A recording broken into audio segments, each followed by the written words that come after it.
I hate it when somebody says, oh, adoption is haram in Islam. Have you heard of this thing? Some people saying, oh, you can't adopt in Islam. This is wrong. We should stop saying this. We should stop saying adoption is haram. Astaghfirullah. The first commandment of the dunya that Allah gave after salah and everything is take care of the yateen. Take care of the one who has no mom and dad. Before your hijab and this and that, nothing. Go and take care of an orphan. What is haram in adoption this is called tabanni. Basically, you cannot give your name to the person you adopt. So my brother comes to in a party, he sees 3 kids and he says, hey, can you call your kids? I say, kids, come in here. That's fine. But then he says, so can you introduce me your kids? And I say, this is my son A, this is my son B, and this is my son C. And he has my last name. There's no way he would know that this guy is not my son. Just like Abdullah Umar says, we had no idea he was Zayd Haris. He was Zayd Muhammad. This is not allowed. This is haram. People should know that Mr. C, the boy C, is not my son, but I'm a good man taking care of him. That's different. But you should know this. By the way, I'll tell you, this is so important that Allah has given this protection, because the person you take care of cannot be your son. If you know this from your own experience, you can beat your son, you can beat your daughter. Can you imagine if somebody else spanks your son or your daughter? I don't care how many years he knows. It is not the same thing. It is not the same thing.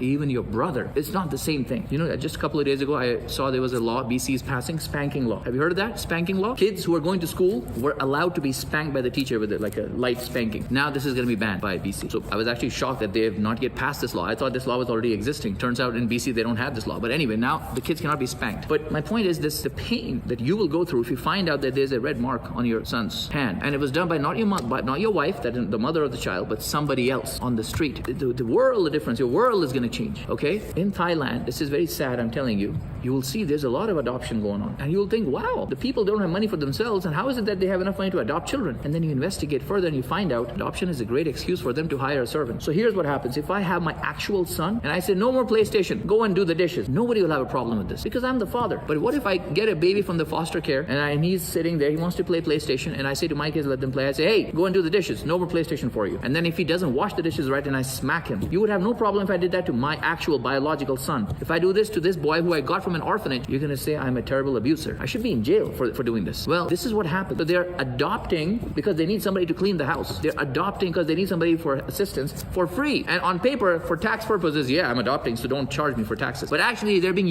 misused. That's slavery. And Allah has given this protection. Don't give your name. Let the world know this is not your son. Now, if you want to do good, yes, give him money, give him education, give him Quranic studies and everything. But don't give your name, because people will then not say anything when you beat them. This is such a protection Allah has given us.